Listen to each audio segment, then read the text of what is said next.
slow up, no I don't take shit. I got no love for the fakeness. If you wanna play tough and wanna hate this, I'll always show up. I don't ever slow up, no I don't take shit. I got no love for the fakeness. If you want. Hey team, how to increase speed and acceleration? This is another great question I was recently asked, because runners, whether you're a middle distance runner or you're a long distance runner, increasing sprint and acceleration and getting faster is definitely should be on your mind. And especially runners that are trying to get to the next level, you have to make sure that you're working on your overall sprint speed and acceleration. And there are a lot of things you can do, even if you're not very fast and you're more of a long distance runner, you can still always work on your speed. Some of the things that helped me out the most over the years was running over hillier terrain. Okay, I always like to get on hills, get away from just running on flat surfaces all the time, because again, you're forced to work on different muscle groups that you're not going to really activate when you're running at slower paces. And running at very fast sprint efforts is going to help you to increase more fast twitch muscle fibers. When you increase more fast twitch muscle fibers, your ability to clear lactic acid over time definitely becomes much more efficient.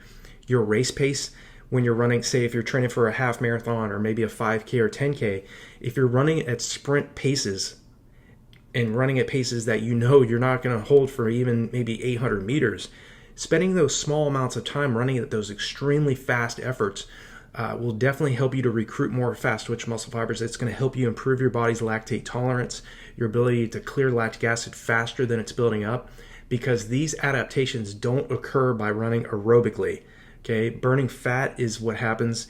We burn fat when we're running at very low lactic acid buildups, because again, when you're running for say 2 to 3 hours for a long run, your body's not really accumulating an enormous amount of high levels of lactic acid, so the body can efficiently clear that faster than it's building up, so we can go for longer periods of time. But the faster we're running, when you're running at sprint paces, when you're accelerating, you're building up an enormous amount of lactic acid, and it building up so much that your body can't clear that. So of course we have to take small breaks in between each one of our reps.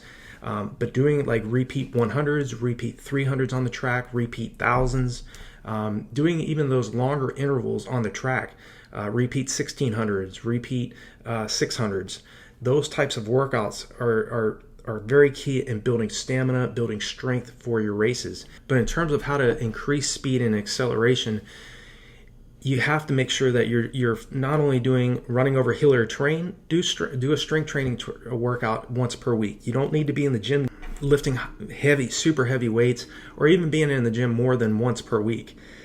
Doing those types of strength training workouts, box jumps, acceleration type drills, working on the core running muscles of the body will help you to improve your leg turnover, pumping your arms, holding your form. It'll help your form obviously by running hills and doing strength training, doing acceleration drills, all of these things over a long period of time, and thinking long term. Okay, that's another thing. Don't try to cram all of your training in a matter of 4 to 8 weeks. If you're training for a 5K or a marathon, if you're training for a 5K, optimal time frame is really 16 weeks. If you're training for a marathon, I would focus on anywhere from 20 weeks out to even a year.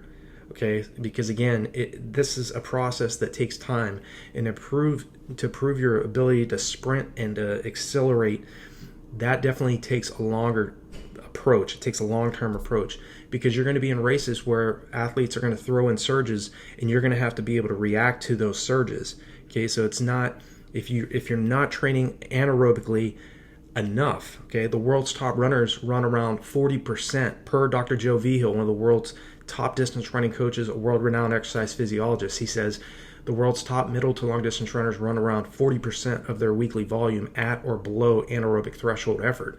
And he says Americans run around 8 to 10% of their weekly volume at or below anaerobic threshold effort. So there's a reason why these runners, middle distance runners, top level middle distance runners, top level long distance runners, are able to accelerate and are able to increase their speed and maintain their speed in the race. It's because they're doing more quality training. Okay, of course, they're world-class runners. They have access to the top physiotherapists, mesotherapists. They have all of the bells and whistles in terms of gear and things like that. But you don't necessarily have to be a world-class runner to have that type of mindset that, hey, I'm going to focus on what the best distance runners, the best middle distance runners do.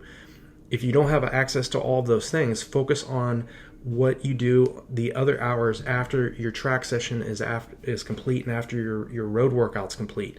Make sure you're hydrating well before, during, and after your workouts. If you're running low, if you're feeling fatigued on a chronic, and you feel like it's a chronic level, get your blood tested. Find out what your ferritin level is, and if you're running low on iron. Okay. Back in 2007, I was borderline. I was tested. I had a ferritin level of 21, which is borderline anemic. Dr. Jovial says if you're running below 30 nanograms, your body's ability to transport oxygen throughout the body is very dismal. Okay, so it doesn't matter how much motivation you have. If you're running and you're running it below 30, you need to make sure you get that up. Okay, what he says is to take 1 teaspoon of ferrosol, which is liquid iron, put that into an 8-ounce glass of orange juice, take a 1 tablet vitamin C of 250 milligrams, and do that for about a month to a month and a half, and that'll get your ferritin levels up. Okay, so it's focusing on the other details that will help you also increase your speed and acceleration as you train for your races. But again, if you're a middle distance runner and you're not so much, or a long distance runner and you're not so much a sprinter like Usain Bolt or Johan Blake, these other great sprinters, you can still focus on your speed and acceleration. Okay, I would recommend doing 1 speed and acceleration workout once per week. Okay, doing a VO2 max workout, running maybe even if you're training for a marathon, that might be like 20 to 2200 meter reps, or 20 to 25 400 meter reps, running at 3K to 5K race pace.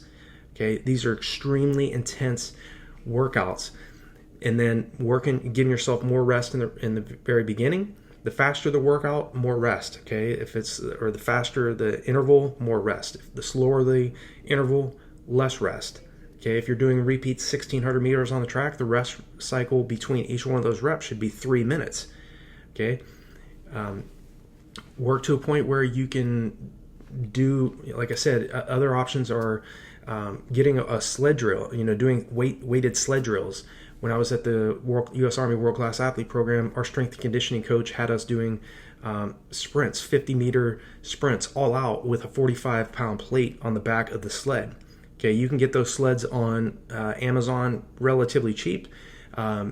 Again, you don't have to do that. You don't have to get weighted sleds, but it's just another type of sprint and acceleration type workout you can do. Also, you can get parachutes on Amazon. I'll leave those links below in this video as well.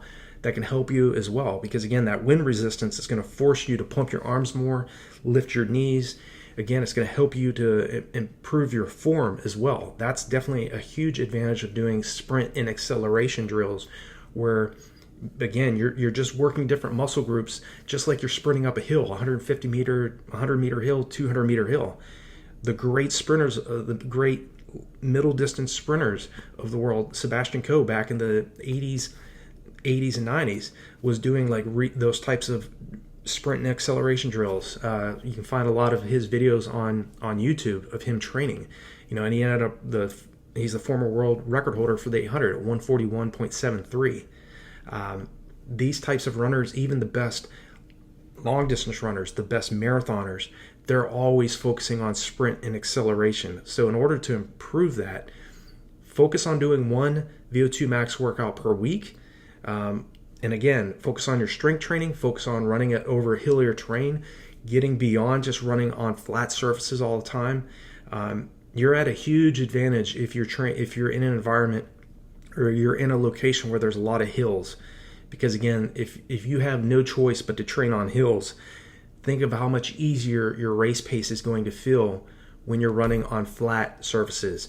And also take advantage of if you don't have training partners and you don't have people to really push you, focus on getting beyond your comfort zone, doing it on your own. Okay, because training by yourself, I always like training by myself. And when I could run very fast intervals on the track or on the roads by myself, I knew I was ready to really compete. Because again, when you're in an environment where you're around runners that are better than you or at your level, it's going to be so much easier to hold that pace, because you have that huge you have that environment of runners, other runners to help you along.